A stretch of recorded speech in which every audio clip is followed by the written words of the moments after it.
చెక్కుల పంపిణీలో ఓడిపోయిన ఎమ్మెల్యే అభ్యర్థులకు ప్రాధాన్యత ఇవ్వడంపై మాజీ మంత్రి సబితా ఇంద్రారెడ్డి మండిపడ్డారు.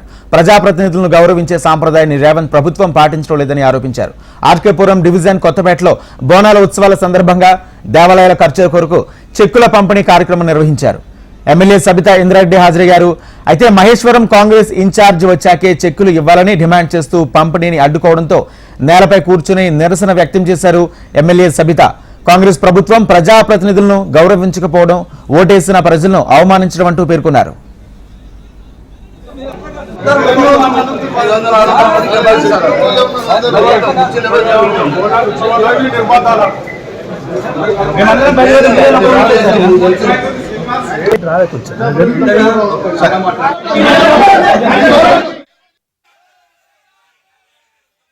ఎక్కడ పోయినా కూడా వాళ్ళ పార్టీ తరఫున ఓడిపోయిన వాళ్ళే ముందు పెట్టి నడిపించినప్పుడు, మాకు ఓట్లేసి గెలిపించిన ప్రజలు మమ్మల్ని ఎమ్మెల్యేలుగా శాసనసభకు పంపించినప్పుడు నాతో పోటీ చేసి 60,000 ఓట్లతో ఓడిపోయిన పక్కన తీసుకొచ్చి కూర్చోబెట్టి కార్యక్రమాలు, ప్రభుత్వ కార్యక్రమాలు నడిపిస్తామంటే ఇది ప్రజలు హర్షించరండి. రేవంత్ రెడ్డి గారు, మీ అభ్యర్థి ఉంటే, మీకు ప్రేమ ఉంటే మీ పార్టీ కార్యక్రమాలలో నెత్తి మీద పెట్టుకొని తిరగండి.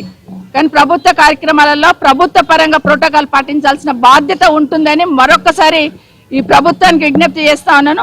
భవిష్యత్తులో ఇలాగే చేస్తే ఖచ్చితంగా రేవంత్ రెడ్డి గారు, మీరు అనుకుంటున్నారు ప్రభుత్వం నాది, మొత్తం మేమే ఉన్నాం, ఎవరేం చేస్తారని. బోనాల పండుగకున్న చెక్కులను ఇవ్వడానికి ఎప్పుడు లేని ఇన్ఛార్జ్ గుర్తుకొస్తా ఉన్నారు.